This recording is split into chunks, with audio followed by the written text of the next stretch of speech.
Chapter 94. I push Metis onward. The massive wolves in quadrupedal form smells the air, then reluctantly parts before us. Their instincts, pushed by the curse, still see anything with four legs as prey. Fortunately, Metis does not behave like prey at all. Some of the more adventurous wolves are still healing from having an ear nipped off. What can I say? Metis is a gourmet. It helps that we do not smell like their usual fare either. Finally, we arrive in front of Augusta's personal guard, an improvised squad resulting from remnants of packs brought together by revenge. They may not be the largest specimens, but they make up for it in aggression. They refuse to give way. Metis lets out a low-pitched neigh, the flesh-eating equine equivalent of "just try me." Before someone gets hooved into the frozen ground, the man of the hour steps forth. I have to admit that he looks better now than he did a few nights ago. His exhaustion left way to dark determination, and his previously messy hair is now tied back, showing his square jaw and carved cheeks to his advantage. He wears only leather pants under a jacket left open to reveal the muscular chest underneath. With his grim air and the background of frozen wastes, he looks like some barbarian king in a raunchy novel. The wind blowing at my back prevents the wolf stench from coalescing into a noxious cloud of nauseating horror, allowing me to appreciate the moment. "What is it, Ariane?" he finally asks. "We have hit a hurdle and will need to conduct some measure of diplomacy. Your presence would be appreciated," I state. Interestingly, Augustus will never take any orders, especially not in public. Even the most sensible instructions are answered by a silent glare. A well-formulated request will always come across, however. In this regard, he is abnormally rational. It makes communicating with him both easy and difficult. This time again, he can read between the lines. A nod and a raised fist are all it takes for his personal guard to split before him and open us a path back. The horde stops in the valley behind us as we move up the slope to a line of pines tucked along a ridge. Frost, Melusan and Melitone are waiting for us at the edge. Only Melusan and I are mounted right now, on our respective nightmares. We all wear armor, even Melitone, who will definitely not take part in the fight despite her insistence that she can take care of herself. "Are we ready?" I ask. "Yeah, let's do this," the servant replies with hunger in her eyes. Being sidelined from the conflict is eroding her patience, which I understand only too well. I take the center with Mel and Augustus to my right and Melusan and Frost to my left. The valley's pale light disappears as the snow-covered branches progressively block off the sky. Frost picks a pair of glasses from his pocket and casually places them on his nose, looking like a distinguished entomologist on a hike. Never mind the cold. The stomping of hooves heralds their coming. 5 shapes emerge from the gloom, appearing seamlessly from behind trees as if they had been there all along. Lamellar armors, gruesome weapons, and dark expressions to match. Knights. More specifically, the usual squad plus Jimena. Sergei of the Kalinin is the only one mounted on a nightmare covered in mail. He himself wears a helm and carries with him a long spear. A massive two-handed axe hangs from his back. The rest of his team has not changed much. Alec is still stoic, Alaric still smiling playfully with his hands twirling daggers, and Aisha gives no sign of recognizing me, eyes fixed forwards and face covered by her veil. No one knows yet that the amreading vampire and I are allied. "I think you owe us some sort of explanation," Sergei begins.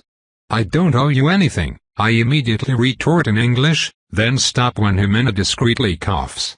Her light protest curbs my anger. She is right, this is no time to be arguing. We are on a schedule.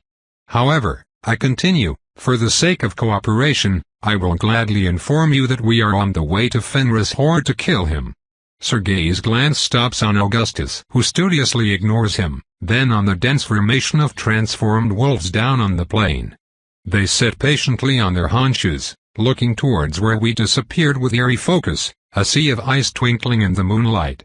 "You are bringing an army of werewolves next to another army of werewolves and expect them to fight each other," he observes, and I recognize his use of English as a courtesy. "Yes. Is your confidence based on facts?" "They have done it before," I reply, not particularly surprised by the knight's distrust. I noticed that while Anatole was immediately dismissive, Sergei is merely dubious. My instincts tell me that he could be convinced.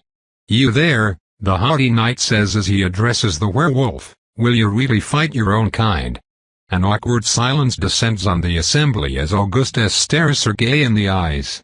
His bravery is commendable, if foolish.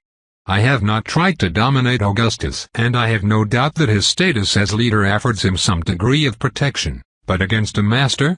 I would not bet on it. I intervene before the pissing contest degenerates, and we accidentally end up at odds with some of the deadliest fighters on the continent. My dear Augustus, would you kindly inform Sir Knight as to what you intend to do to Fenris once we reach his horde, please? My packs will open the path, then I will face Fenris in single combat and slay him. With the horde under my control, we will return north. No, you won't, Sergei retorts. Yes, he will, I pointedly insist. Are you betraying us, devourer? These creatures killed several of us. You are mistaken, Sergei. They killed several Rolands. If I may, Ariane. Melatonin erupts with a pleasant voice. As Constantine's representative in this matter, I believe I can bring this disagreement to a close. She turns to Sergei, whose expression has become more guarded. His caution is soon proven to be warranted. The speaker mandated Ariane to protect Detroit and bring the werewolf invasion to a close. I judge that Ariane's plan to dethrone Fenris and disband his army not only satisfies the Roland request, it does so in a way that significantly reduces the risks of further casualties on our forces. She acts under our orders and with our approval. The werewolves united once. They can do so again. We should purge as many as we can now, or they will spread again like an infestation. Sergei retorts. You can do so on your own free time. Our current objective is liberation, not extermination. The objective changed when the night squad, the night spits, before being interrupted by Melatonin taking a step forward. Sergei frowns in disapproval before realizing who she speaks for. Constantine said you might react this way. He also said that under the accords, which your organization agreed on respecting while you operate on our territories, speaker-mandated missions take precedence over night authority. He added, and I quote, "If Sergei has difficulties understanding the standing agreement, I will be compelled to travel north and explain it to him in person." I will add that not only will it be an extremely unpleasant experience, he is also currently working on guardian golems for your Carpathian fortress. Who knows what unforeseen delays the project would face if he were to be disturbed.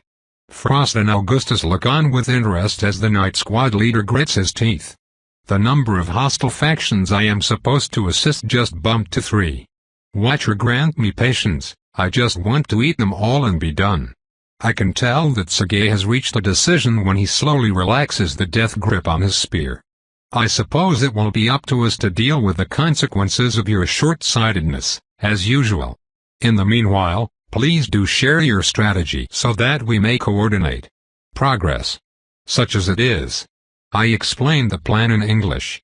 The knights all stare in the distance as they attempt to visualize what we intend to do, except Amena, who looks positively ecstatic. I must admit that it sounds both simple and actionable, Sergei says after a delay. I do have a few reservations. Do tell, I reply, expecting more nonsense. First, how can you be sure that the horn won't affect the other wolves? Would it not be counterproductive to make them stronger? It won't affect them the same way a fiery bolt does not explode in your face. Magic is about intent. Besides, it already worked once. Sergei nods and his gaze lingers on the artifact slung over my shoulders. I will have to be careful after the battle if I want to keep my word, which I do. If I can operate the horn, perhaps he can as well. Very well, Sergei continues, I was also wondering why you have to charge through the ranks. Can your champion knight simply issue a challenge? I will take that one, Augustus interrupts. To my surprise, Sergei lets him. Fenris is a snake. He will delay us until he can have his skull blow the horn in turn. The only reliable way to force him to duel is through a violent challenge that he cannot ignore. I see. One last question, how certain are you that you can defeat him? Completely so. I have seen him fight before. I did not know. Augustus has remained tight-lipped about his past and I have not pried. I just hope that his confidence is warranted. Our whole plan hinges on it. Well, not entirely. If he loses the fight, I will assassinate his head skull, then flee through Augustus' horde before Fenris can turn it on me. This course of events will most likely eliminate me from the contest, and yet I am committed now, and the appearance of the knights only confirms that I made the right choice. With their assistance, Lazaro will succeed, then claim that he eliminated the werewolf threat. It will matter little that he had their help. No, I must gamble. I hate this. I prefer to approach a problem patiently and then, when the circumstances are right, I can let go in full confidence. The human part of me plans and the vampire part pounces, as it should be. All this uncertainty is grating on my nerves. Well, I am convinced. Your rationality and flexibility impress me, Ariane. Oh, wow. What a surprise, I can be rational. Who would have thought? I snap. All the tension of the last few days. The backstabbing, including the one I caused. The constant insults. Accommodating all those giant egos and more than that, the constant stink of the horde. And now this? You are impressed? I sweetly start. Really? You are impressed? Because I came up with a viable plan? Blimey, Sergei, the devourer had a plan. It is almost as if I was not just a dumb brute. Almost as if, I successfully escaped the Lancasters as a fledgling, then hid without worry for a decade. Protected my territory with a Burger fucking king and learned painting and engineering. It's almost as if it took me repelling a full-scale invasion, destroying a cult to the last man and slaying the holder of the key of Beria in single combat for your clownish twat of a predecessor to finally find me. I am slightly raising my voice at this stage, but I do believe that my slight annoyance is warranted. I governed a town for 20 bloody years and destroyed a mercenary army with my own militia which I trained and equipped from scratch. I liberated a Gabrielite prison. I slew that absolute prick Lambert in a duel and drank his sorry hide dry. I have led raids and successful infiltrations, hi Steven. I am a demolition expert, a sharpshooter, a smith and a scholar of the magical arts. I am currently at the head of an alliance of people who would normally kill each other on sight, but no, that didn't count for shit, you cockless fuckwit. The devourer is an airhead. Oh look, she managed to tie her shoes. Fuck you. I am fed up of not being taken seriously. Do Utah spots not believe in results? Huh? If you paid attention to anything I ever did you would know I succeed more often than not. Now shut the fuck up and follow my plan and stop bitching, or I'll shove your scrawny collective arses in a Navy gun and splatter them over the Atlantic. Fuck. I only stop when I realize that Jimena is patiently patting my hand. She walked all the way to Metis without me realizing it. All the other vampires are staring at me with horror while Augustus looks strangely pleased. Melatonin is smiling proudly and Frost has walked a few steps away, trying not to choke on his laughter. This appears to be a sensitive topic, Sergei finally says with some hesitation. There. Jimena continues with an amused grin. I cannot fathom what happened. I am normally so calm, my mind turned cold by my own nature. This outburst was so very human. Perhaps I am suffering from some sort of fatigue. I remember when fighting side by side with Loth against Ascendancy and their borrowed British forces. The fighting had gone on for days and towards the end, I had turned primal. Not rogue since I was still in control. Primal. All of my instincts were so close to the surface that every problem appeared as if they could be solved with overwhelming violence. I may be facing the opposite problem now. Working with the werewolves, assassinating Mornay and contending with the Cadiz indirectly are political games. I may just need a good slaughter. A battle where I do not have to run. Sergei interrupts my musings. Yes. In any case, the plan is sound and we will support it. I will now share more about what we had planned ourselves. I perk up at this revelation as Jimena steps back and returns to her fellow knights without a word. I really love her for that, the little things she does without a word, without need for recognition. It conveys more affection than hours of discourse. We have been helping the Cadiz for a night now. They are entrenched in a valley west of York, under siege by the army you mentioned since 5 days ago. Our plan was to have the vampires do a sortie, forcing a reaction from the man you called Fenris. Using that distraction, we would have flanked them and inflicted heavy losses before withdrawing. If possible, we would have killed their leaders too. Sortie? Are they not heavily outnumbered? Malusin asks. Quite so, but they have mobility and a fallback position. We also lack options. The Cadiz only numbered 5 and lost a member on the first night. They have been conservative since then, but time is not on their side. How did they hold for a week? I asked with eyes narrowed. The first thing a Cadiz does when investing in new territory is to build a fortress, Sergei patiently answers. Jimena nods to confirm this piece of information before explaining a bit more. Fortresses start as a sort of oppidum. My clan uses logs and packed earth to create a perimeter, then expands underground in a way that a handful of men can hold it for a long time. Vampires assist in the building, considerably shortening the time it would take to complete the work. I bet, considering that the average master can carry a trunk in one hand. If the Cadiz manage to create a proper tower, the werewolves will have lost the numbers advantage. I doubt that they carry any siege equipment either. We should still hurry. Why is time not on their side? Frost asks in turn. Sergei clearly hesitates. Rank is paramount for us, and Frost's position is still unclear to him. Vampires need blood, more so if they are constantly fighting, I explain. The Cadiz lost half of their mortal followers on the first night. Some are getting dangerously close to exhausting their patience, Sergei continues. The mortals may not understand the full implication of what such a loss incurs. Without an adequate supply of blood, the vampires may end up destroying the minds of their mortals, and some could even turn rogue. Can they not escape? The vampires may break through, if they sacrifice all of their followers. We all understand that it will not happen. Enough questions. We need to move now. I propose that you knights proceed as planned, but from another angle. The Cadiz attack first, you flank them, and once both diversions are in progress, Augustus and I will charge. Malusin and Frost will cover our approach, as planned. Is this agreeable? I ask. It is, Sergei replies. Aisha will signal the Cadiz to attack with a spell. We will wait a minute before engaging ourselves. You will probably face the least resistance if you wait a bit. Both Augustus and I signal our agreement. We could be forced to disengage. Can you signal us when you attack so that we know we have held their attention for long enough? Oh, trust me, I reply, you won't miss it. For the first time since I met him, Sergei smiles. The little I can see of his mouth lifts upward and his entire demeanor changes.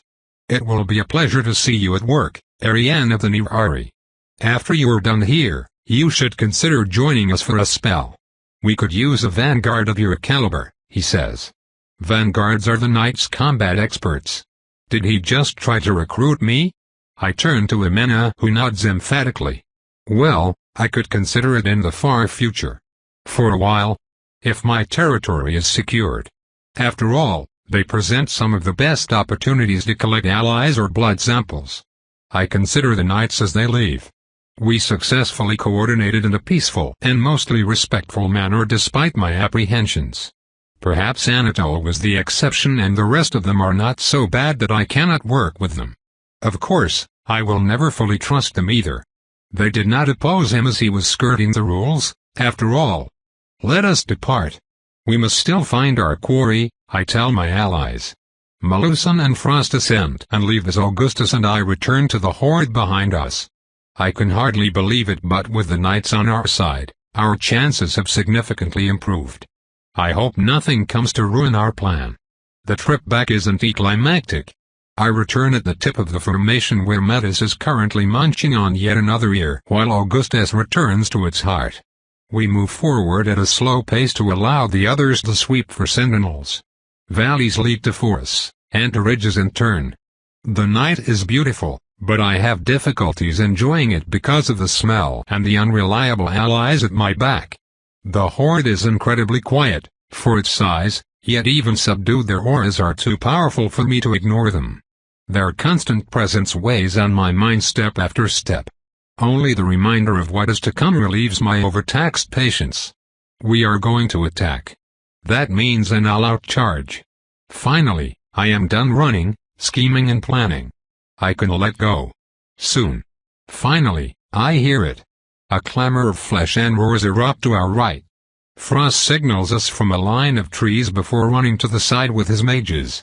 The path is clear. I spot Melusan dragging a corpse away from a thicket as we enter it. Another clamor sounds, further away. The knights have entered the fray. And then we see it. The untapped wilderness folds before us in a large plain dotted with farms, all of them collapsed husks of charred wood. To our right, a mass of wolves in tight ranks face off against four flickering shades.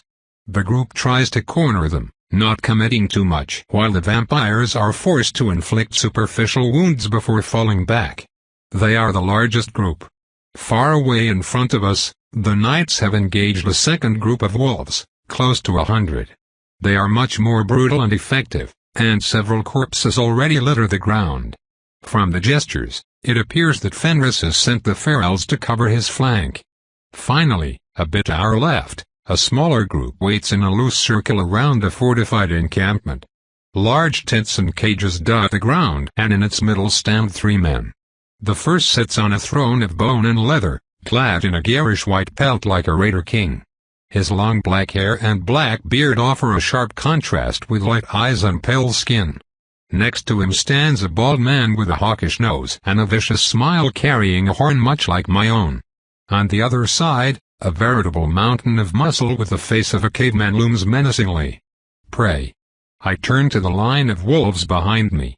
They're looking forward to the man on the throne with an intensity I never expected from such animalistic creatures. I feel a burning resentment, a deep-seated rage that dug into their heart and now fuels the coal of their anger. They lick their chops, hackles raised. Behind them, their leader waits. Augustus gives a single nod. They're ready. The world is waiting. The enemy skald has not used his horn in the few minutes that have passed, or he did it far enough away that it doesn't matter. I stare at the circle below us. This is not how it should be. A leader of the pack should be among his fighters, in the thick of battle. Even I can tell that he is the wrong champion for his kind. I bring the horn to my lips. Augustus said I should be as instinctive as possible. I am no werewolf and some of the effects of the artifact will be lost. I must call to the lowest common denominator between us, and I have just the perfect memory to draw on. I close my eyes and remember. Black Harbor. Belinda is dead at my feet, her resistance shattered by a point-blank range canister shot. I drank what life still flowed in her veins and destroyed her batteries. Now, the Choctaw warriors, Dalton, Loth and I will lead the charge on the ascendancy flanks. The key of Beria will not be theirs. The herald dies tonight. The red-clad infantry is to our front, slightly down. They think their flanks covered. I dive more deeply into the memory, focusing on my emotions and sensations. Taste of blood. One prey felled. One more to devour. Night. Wind on my face. Warriors by my side. Friends. The prey does not know that we are coming. They are weak. We move. It starts slowly. We march. We trot. We go faster. We are as inevitable and relentless as the tide. Back in the present, I pour my aura into the horn. I do not hold back. A veritable torrent of power fills the body and nestles into every bony crevice, ignites every crimson rune. It shines like fresh blood on the snow. We are running now, but nobody makes a sound. Manic grins to the sides. They do not know we are coming, and this will be a perfect slaughter. We will scream our rage, our delight and our lust for their lives as they turn. As they realize they are doomed. And just like that time, my mind is overwhelmed by another memory. Sound. A scorching sun made almost pleasant by the dry heat of the desert. Rocks crushed under the rolling wheels of war chariots as men in bronze armor with glaives and bow charge forward. We are the elite of Queen Semiramis. Those who stand before us will fall. This is how it has been, how it will always be. At our front, the prince rides and laughs and shoots his hunter bow. A serrated arrow skewers a man through the chest at an impossible range. Once more, he claims the first kill. The chariots smash into packed infantry. They shatter and fall. All three visions meld into one. The present, with a horde of eager wolves behind me, the past with the Choctaw war band and the stolen moment of a distant history. All merge into one emotion, one overwhelming imperative. The need to conquer, to make them pay, and the absolute confidence in my own power.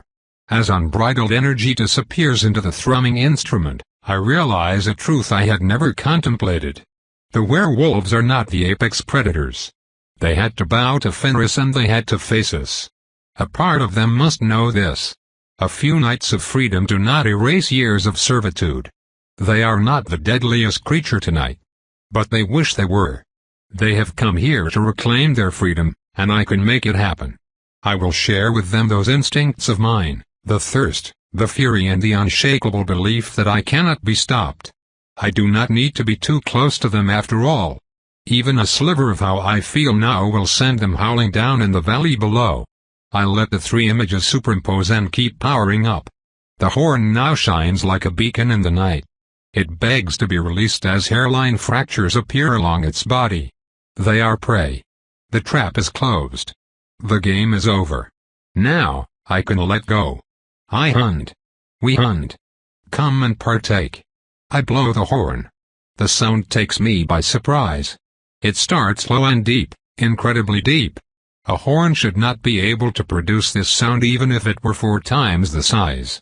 The vibration spreads all across the land, smothering every other noise. Then, it grows sharper and reaches a stable pitch at a frequency that shakes me to my very core. Just one note, pure and smooth.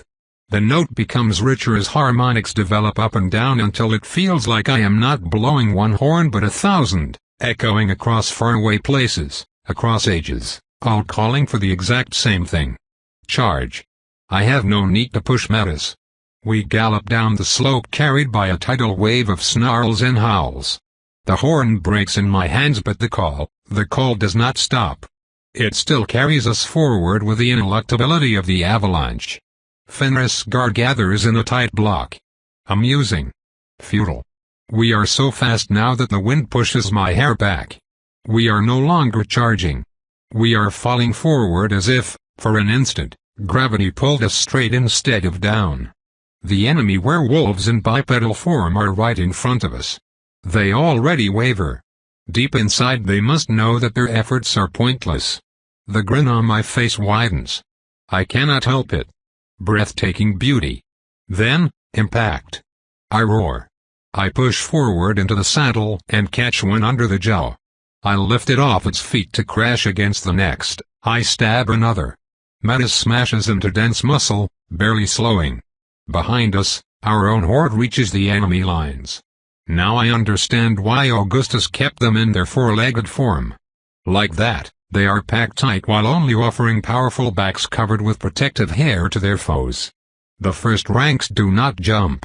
They stay close to the ground and catch legs, pulling their prey under to be smothered and flayed.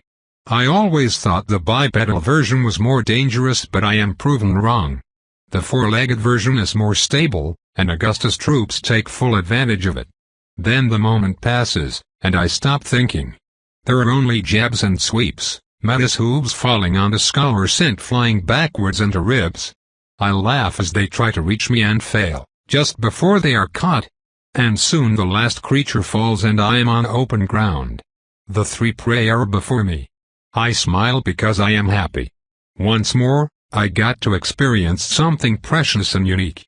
Now, screams the false king. His horn-toting servant raises an old-fashioned wand and screams something, I care not what. Red chains emerge from it and snake around, trying to encircle me. I raise a hand and let the spell slither over my armored body. I allow the immaterial links to ensnare my form as the giant mountain of muscle turns into its bipedal form and charges me.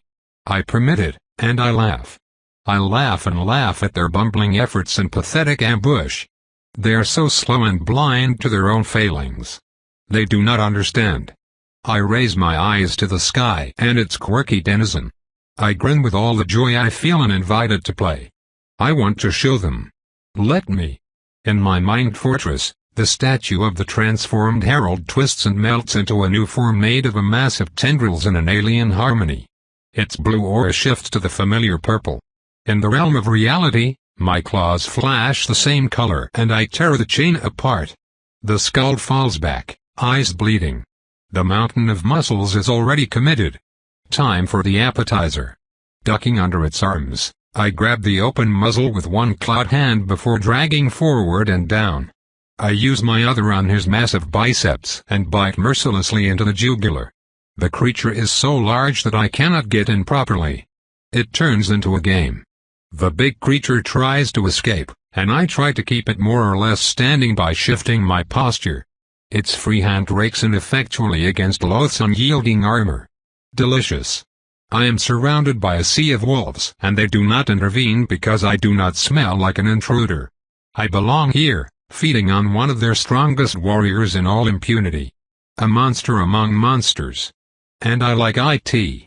It is still weakly struggling as I take my time and glare at Fenris.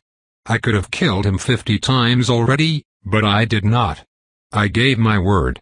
All is as it should be. Augustus passes me by with solemn steps. When he stops in front of Fenris, something peculiar happens. In the valley, the din of battle ceases as the collective roar of the packs merge once more, but this time, it also includes our own horde. The merged power is wilder, more organic than what the horn can achieve, yet at the same time, it also feels more stable. A little bit of my call remains in the surrounding mood and the lust for violence runs high.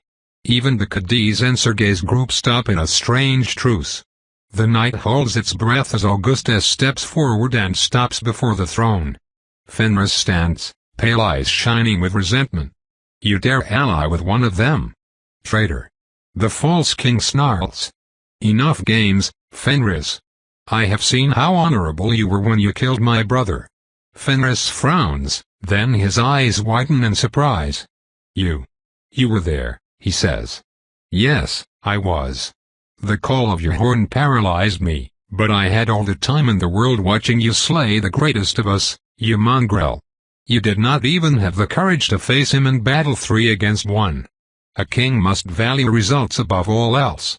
I united the packs. Not that naive fool you grieve. A king must value his people above all else. You do not have a united people, just a patchwork of repressed packs you need a magic trick to control. You would know how little it means if you understood the curse, but your vision is as shallow as your knowledge. You are a fake king with a fake name, and if you had a sliver of intellect, you would know that Fenris was a poor title to claim. You see, the Fenris wolf was never the king. Odin is king. Fenris is his killer. Augustus lets his heavy coat drop on the floor, soon joined by his leather trousers. And tonight, I will strip you of this name, as well as everything else. Come. My ally changes to his gigantic two-legged form. To his credit, the false king does the same with no hint of fear. Gray on my side, black on the other. Both creatures are at least twice the height of an adult human. They lunge and lock arms, each trying to force the other into submission. Then, just as quickly, they separate and fight by swiping claws. They do not turn around each other to test their defenses as human fighters would. The combat is immediately intense and without mercy. I admit to being pleasantly surprised. I never had the chance to properly duel a wolf since I am much faster and aim to kill. In truth, both Augustus and his foe are skilled fighters. They move with grace and confidence and stay light on their feet. They feint, dodge and counter with an expertise that can only stem from practice and perfect control over the curse, a human mind and bestial instincts working together in harmony. Augustus feels cleaner and more poised. He has the reach advantage and makes use of it by keeping his distance. Fenris, on the other hand, is wilder, but he has a large collection of techniques he draws on to overwhelm his opponent. His style is vicious and reckless. They appear to be evenly matched. Soon, Both sport deep furrow on the arms and chest, but none of the wounds hamper their skill, or indeed, their spirit. Eventually, I start discerning patterns in their technique, and so, apparently, does Fenris. Augustus jabs twice and tries to follow up with a hook-like sweep. His opponent anticipates the third movement and gets in his guard, clawing the biceps and sending Augustus tumbling. Fenris wastes no time capitalizing on his success. He throws himself at his opponent's turned back. In a surprise move that leaves me appreciative, Augustus throws his leg back in a strange kicking movement I had never seen before. His clawed paw catches the black werewolf under the chin and he, in turn, falls to the ground. What follows is a series of short exchanges relying once more on wrestling before they disengage. I get that now. Werewolves win in a single strike. All those wounds they inflict on each other only serve to prepare that one opening that will give them victory. In this regard, we are strangely similar, though while we focus on the heart, they appear to focus on the neck. Augustus is slowing down. The bleeding cuts on his left arm limit his range of motion, and I see pain in his eyes every time he moves it. Fenris is not looking too fresh either, but he has yet to suffer any debilitating injury. Augustus does it again. Jab jab, then hook, and just as last time, Fenris gets into his guard. I smile because I see how this will end. Augustus is a cunning warrior indeed. As the black werewolf goes to strike the biceps again, the gray one's jaw clamps on his right clavicle. Fenris yelps in pain. Rather than savaging the wound, Augustus twists his head weirdly. There is a loud snap. I force myself not to wince at that sound. There goes the clavicle. Augustus falls back to avoid the return swipe and attacks with renewed fury. I watch him circle his now losing foe and understand why he would make such a good king. When he was wearing his human skin, he used his troops' four-legged form to its best advantage, showing an understanding of the curse and the wolf. When he was in cursed form, he showed human adaptation in his combat style with deceit and a few unexpected movements. His merging of mind and instincts is truly impressive. It may even rival my own. As the fight drags on and Augustus calmly harries his foe, I keep staring with rapt attention. I am no longer so immersed in the magic as to ignore the fear of failure, but this time, there is no twist of fate. No last-minute cheat to steal my victory. The battle finishes without surprise as my champion methodically picks apart Fenris until the fallen king rolls to expose his throat. When he submits, the collective roar of the wolves settles, somehow. Up until now it had been, for lack of a better word, suspended. Like a held breath. Now, the power sighs and attaches itself on the shoulders of the victor. The man standing and the one on his knees slowly shift back to human form. Fenris faces a mask of fury as he cradles his mangled arm. Take it then, take my life's work and ruin it with your pithy dreams, but let me go. I realize that Augustus can indeed choose to exile the deposed sovereign. It is his choice. But we had an agreement, and he turns to me, a question in his cold eyes. I smile and give him the barest of nods. The new king returns his focus to the killer of his twin. He shows nothing, no joy, no relief, not even a trace of satisfaction. You may leave and take your horn-toting underling with you, he states in a calm voice. I turn and realize that the skald is still next to me with the blood of the feedback now dried on his lower face. The improvised mage drops the artifact he still holds and runs to his leader. He helps the man to his feet and, together, they limp away. They leave the circle of werewolves under the glare of many. Not a single cursed one steps up to follow them. Once they have left the group, the two transform again and start running. To their left and right, I see vampires keeping their distance. There is no need for words. I do not call for Metis. She steps up next to me, her heavy hooves pounding on the snow the only loud noise. When we go past Augustus, our eyes meet, and I see the first true hint of feelings in his features tonight. For a single instant, his control slips to reveal a mix of dark emotions that belies his calm aura. The first is a deep hatred, buried and fiery like the heart of a volcano. The second is immeasurable sorrow, not at the fleeing figure but at the one who should be there instead. I see it now. Augustus has always been an outsider. It was not he who was meant to carry the mantle of authority. It was his twin brother. He only stepped up because there was no one else. Victory must taste like ash to him. And then the moment is gone, and we ride forth. The sea of creatures seamlessly parts before us. Fenris is banished. That means the other wolves will not touch the pariah. I, however, am not a wolf. 3 out of 3. Tonight will be such a feast. Meta snorts. Yes, yes, you can have their ears. She gallops faster, the glutton. Chapter 95. The 11 vampires stand around 2 corpses. Melusan silently took her place by my side, while on the left, the Night Squad and Jimena array themselves in a V formation. The last face of this uneven triangle is formed by the Cadiz. Lazaro and another master stare at Fenris' remains with glassy eyes. Next to them, a woman with dark curls and a man with gray eyes under blonde hair show various expressions of grief and regret. Their party has suffered the most from this adventure. It occurs to me that we have reached a critical mass. 400 werewolves could overwhelm anything short of a battle lord if the vampire were to stand and fight. With 9 masters, we have an army. In theory. What happens now? Lazaro asks with a wary voice. As per our agreement with the speaker, we follow Ariane's plan. Their warlord Augustus will lead his packs north and disperse them.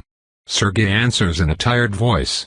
Lazaro nods, seemingly resigned. His companion does not. Is that it? Was your outrage just a show? He hisses with obvious hatred.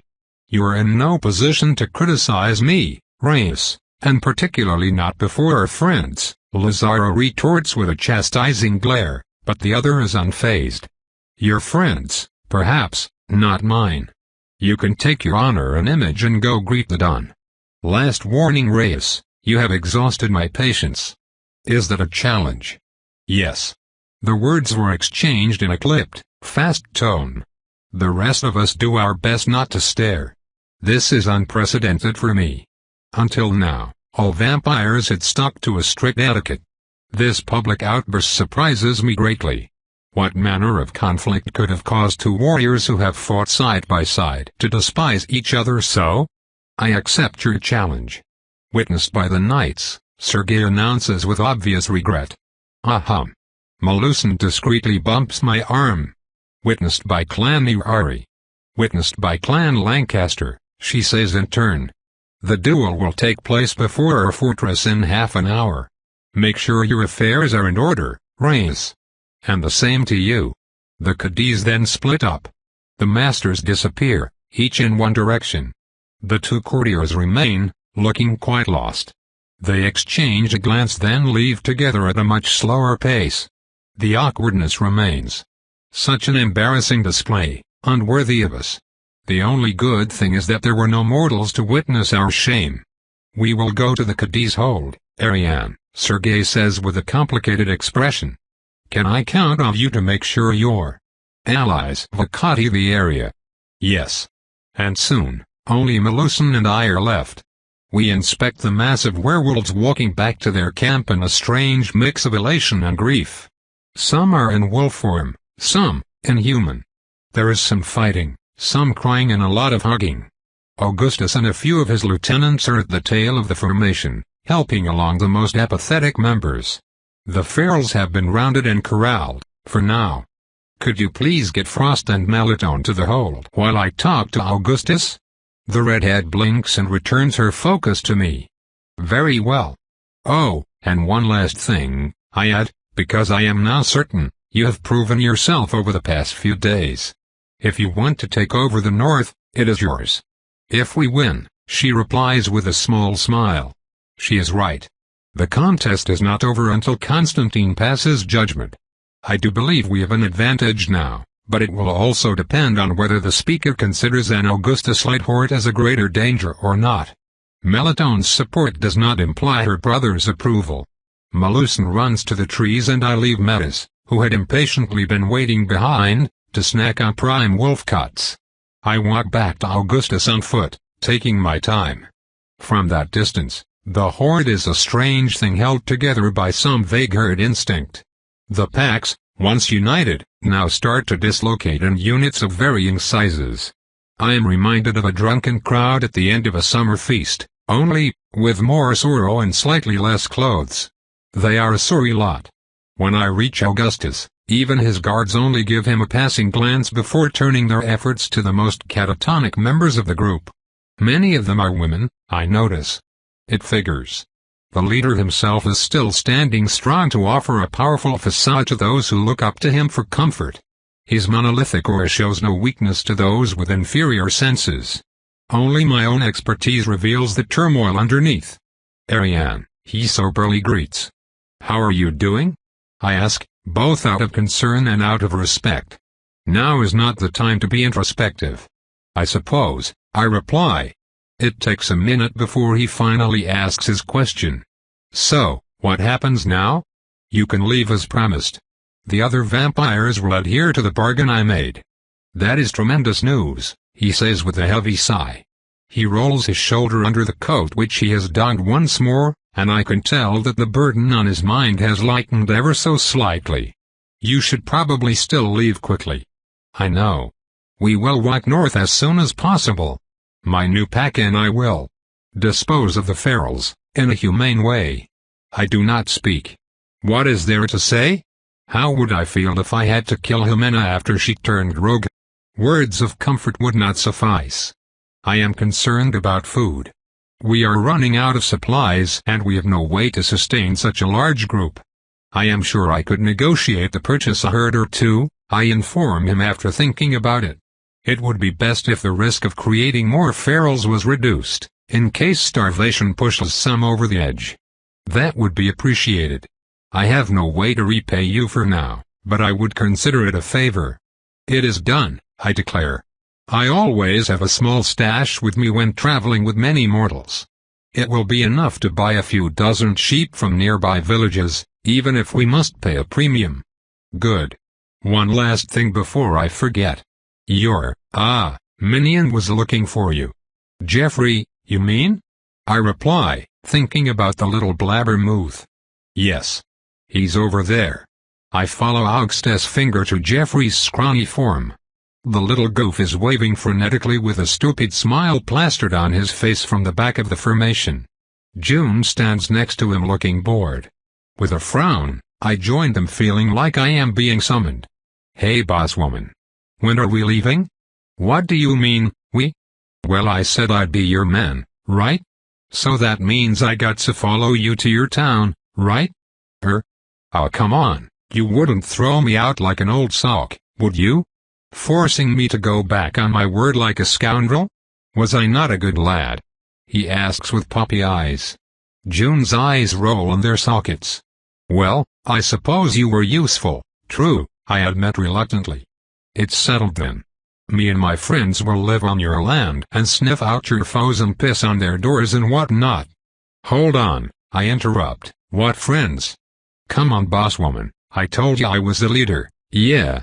There are plenty of lasses and lads here who don't want to return north. You know, on account of losing everything, the horrible memories, and abuse. They can come with and we will all do the things. All the things. Great hunts all around. Your own personal horde to call, except on weekends. And during the full moon, yeah. A handful of girls and 2 boys of uncertain age detach themselves from the stragglers. Their faces show a mix of fear and determination. They did honor their promises. Well, I suppose it would be acceptable, I concede. Having a handful of werewolves at my beck and call would certainly be an advantage.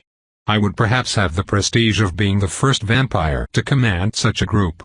As for the smell, there are plenty of forests and wildlands around. I can probably buy them a farm out of the way until they are needed. No sooner have I accepted, than 10 other wolves detach themselves from the group. Then 20 more. Then another 20. Eventually, over 50 werewolves stand in a half-circle around the very proud and very naked young man. That's settled then, thanks bosswoman. Everyone, follow June to the camp and grab some clothes. We must link up with Frost lads before dawn, he yells to the crowd. I smile and pretend that I did not just get played like a fresh daisy by a butt-naked gutter snipe half my age. Well done, Ariane, queen of the smelly mutts. Well done indeed. Now you need to buy a whole bloody village with attending woods. Farewell, my savings I had stashed to build myself a gun factory. Farewell. Thine demise is mine to bear. Out, brief candle. The group I just took ownership of gathers in a large pack that now walks with a more determined step. Their cohesion separates them from the rest of the horde, and so does their appearance. I notice that many of the members look younger and that almost half are women, a significantly higher proportion than normal.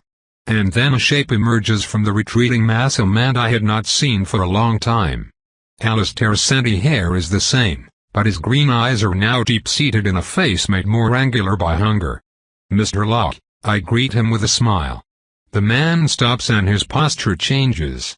He stands straighter, and pretends to salute me with an imaginary hat. The move is elegant, and I find myself chuckling. Ariane. A pleasure as always. I apologize for my state of undress as I remember that nakedness makes you uncomfortable.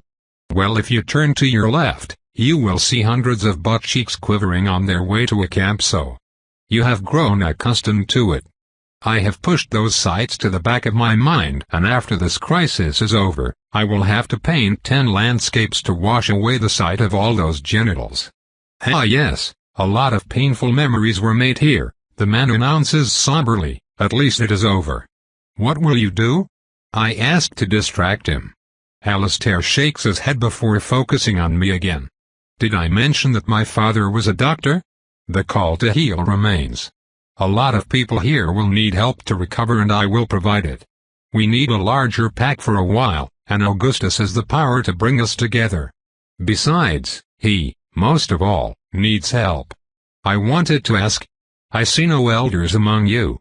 Do you also never age? No, we can age, albeit more slowly. We were just not given the opportunity to do so, he replies with a bitter smile. Enough sadness. I came here to tell you that we would take the last horn with us. I almost forgot about that. Fair enough. Gathering tools of control is unwise if the would-be controlled are aware that you are doing it. And also return this. Here, he says, and gives me a bramble. The root-like appendage is still lively despite the current season. Its many thorns shine ominously, ready to rend the flesh of those foolish enough to approach it. Alistair is holding it by its severed base, which appears to have been cut by a tool of unnatural sharpness.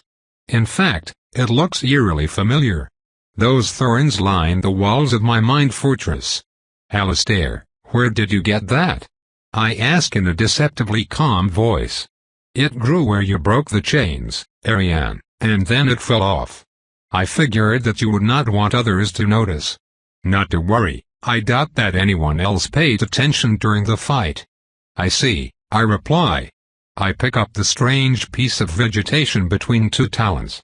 It flashes purple and disappears into nothing. All right. Consider me disturbed. I raise my eyes to the watcher but I get nothing. It feels more distant now that the main event of the night is completed. You are a woman of many secrets, Ariane, Alistair continues, his eyes as wide as saucers. Indeed. I just wish the secrets were not kept from me as well. Please forget what you just saw, yes? My lips are sealed. Good. The conversation comes to an awkward close as I stare speechless at my now empty hands. I cannot fathom what just happened. I need to consult with Tauron. He will know something, or whom I should talk to. In the meanwhile, I have a duel to bear witness to and I am already quite late. We gather in a circle, spaced evenly. There are 10 of us in battle regalia, most still covered in drying blood but none hurt. 12 fighters in total. A force sufficient to depopulate a small city in a single night. Of course, and given the occasion, I would prefer to attack the 12th man. Constantine's torturer has an air of meanness that I do not trust, and by his side, an executioner axe hangs with its blade well used. He was not supposed to interfere, but I assume that a clause in his orders permits him to defend himself. Behind us, the stocky form of the Cadiz hold offers a fitting background to this scene from another age. A duel under the stars, for honor and glory. All the mortals keep their distance, including Melitone, who is currently standing next to a curious Frost. The two opponents slowly walk from the fort's interior, now clean and proper. Lazaro gets in first. He wears an old-fashioned ensemble that makes him look like a conquistador or an opera villain, in yellow with trims of gold. In contrast, Reyes has chosen red. The angry color clashes against the background in a statement that is addressed as much to Lazaro as it is to us. I still have no idea what would cause such a rift between the two allies. I was late and could not afford to ask questions. Now the time to do so has passed. The atmosphere is heavy with the promise of a violence, and no lust for vengeance or retribution comes to make us forget that one of us will be ash before the hour is done. There will be no winner here tonight. Before we begin, we knights are in the habit of seeking a last-minute arrangement. Can you two, who were once friends, not reach an agreement and let reason prevail? Have you not already lost enough? For the death of my servant and friend I demand the punishment of Lazaro's little minx. I will have satisfaction, one way or another. Miguel's death was his own doing. You will not touch a hair from my servant's head. I won't have to, because she will not survive your fall, Lazaro. I should have spiked myself the night I decided to follow you. Yes, you should have. They draw. Sergei sighs dejectedly before letting them loose. You may begin. They launch themselves at each other with a resentment that only a broken friendship can bring. Rather than anger or fear, they show expressions of outrage mixed with anguish, and for the first time in my life, I find myself regretting having to see such a spectacle. Lazaro fights with a sword and dagger while his foe favors a foil. Reyes is more nimble, but the Cadiz leader compensates by forcing him back through powerful swings. I note in passing that I could probably kill either of them, though fighting them both would be impossible. Eventually, the challenger finds an opening, but it proves to be a ruse. Lazaro masterfully baited him into an attack and manages to parry with his dagger at the last moment.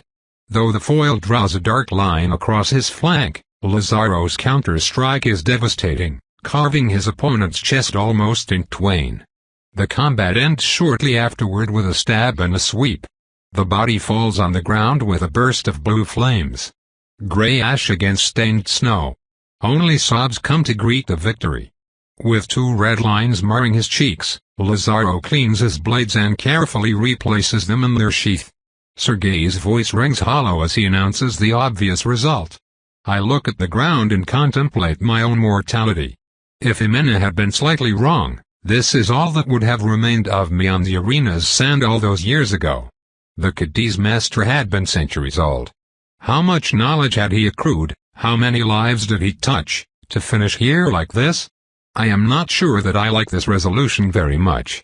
To my surprise, Lazaro turns to me after he is done. All the other vampires have already moved away to leave him to his grief. I apologize for this display, Signora. A shameful end to a shameful attempt. If you still want Illinois, it is yours. I withdraw from the competition, he declares, then turns away. Melusine walks up to me. She had been waiting nearby. She crosses her arms but says nothing. Melitone joins us as well, her striking and confident face now showing some distress. I believe. Congratulations are in order? She starts hesitantly. At first, I keep silent as I feel a small tug in my essence. It reminds me of those calls of fate that have served me well so far, only this time it appears more deliberate. I need to walk. I will return soon, I answer, my rebuke to her remark left unsaid.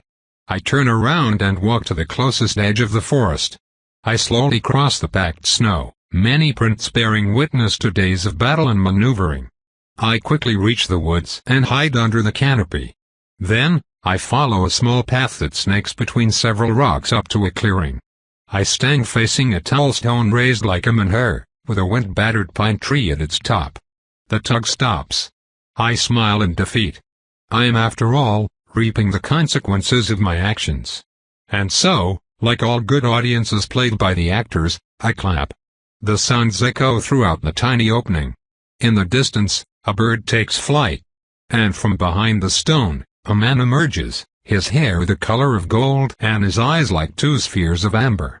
He walks with absolute confidence and bows with graceful disdain. Incredible performance, Sinead. I can but wonder how you did it. Must you? Or you could just accept my genius for what it is, and not let knowledge pollute the mystique I aim for, the Lycian casually declaims as he approaches me. Do I need to know? I want to know. There was no way you could have predicted the duel. Of course, there were ways. Violence was one of the possible outcomes of the conflict between those two. Lazaro could also have called for a trial. But then, a trial would have shown the Cadiz fragmenting to a speaker who favors harmony above all else. And if Lazaro had lost, why, the Cadiz would have been disqualified by the death of their candidate. Sinead is quite close now, and I taste something manic in his aura, something that seeks release but cannot, and I think I know why. This thick reality constrains him, and the height of winter only makes those shackles heavier. The prince is suffering, and at the same time, he is pleased by his success. The storm of emotion erodes his normally unflappable character. Sinead rests his finger below my jaw and pushes up until our eyes are level. You are still a child, puppet. We Lycians do not play with sarcastic events, we use them as a veil of deceit. A word from yours truly, a few falsified letters, and two servants who should have known better found their way out of the Cadiz defenses. A dangerous tryst at a desperate time. A passing patrol. Tragedy strikes, and here we are. Ray's servant loses his life while Lazaro's does not, thus creating a rift that cannot be bridged. Sorrow leads to resentment, for who is to blame? I place my hand against his chest to push him away before he gets too close. He is warm under my palm, with an enticing perfume. My jaw aches with the desire to kill him because he touched a servant, and yet, such a worthy lover he would be. I do not need to control every occurrence to guide a plot to its satisfactory conclusion, my dear. Schemes are not strong boxes to shackle but waves to ride, the man continues. He is flirting with danger, and I think he likes it. It annoys me because the burden of control is placed solely on me. Was the show to your satisfaction, puppet? I am very much impressed, I reply in Lycian, and I am. To control events to such a degree with so little time to prepare involves a large amount of skill and just the tiniest bit of luck. Impressed? I am amazed. I only wish you had not killed the servant. Ah, yes, the old taboo on leaving the pets alone. You are but victims of your nature, puppet. Why do you try me so? I reply with a frown. Think nothing of it, my dear. I am merely suffering from intense frustration and shall return to your home base promptly. Why, I believe your dream midge would enjoy my company. What? Leave the poor thing alone. And Merit too. Oh, the grieving widow. It has been long since I last had guilty sex. Get out. I take my leave, the man replies. He steps back behind the rock and his aura disappears. In one moment, only the tracks in the snow confirm that our meeting was not a phantasm. Even his smell is gone, and I cannot hear a heartbeat. I could track him, but I will not. He helped me tremendously tonight, and I will allow him to make an exit. Besides, I cannot be sure that I will remain in control if tensions rise. The death of Ray's servant bothers me on a fundamental level. I do not know if Sinead anticipated how deeply upset I would be, and I am starting to think that he would have done it anyway. There was something a bit spiteful in his demeanor tonight, though it did not seem aimed at me. He was still more aggressive than normal. He was still quite obviously trying to dazzle me, and he did succeed. I suspect he was also punishing me for underestimating him, only, he had remained playful so far. Could he be jealous? No. No, it cannot be. Not someone as detached and arrogant as him. Surely the tension is getting to his head. If he were truly jealous, he would not be going after all those other women, would he? Would he? Pa, stop it, Ariane. This is all in your head. The walk back to the hold is a lonely one, until a midge sprints from the direction of our camp. Miss Ariane. The man asks, out of breath. Yes? Councilman Frost says. He says that something happened. He was resting his eyes when he got a dream message from Marquette. Madge Merritt was attacked. She is grievously wounded. And the assailants took her kids. What?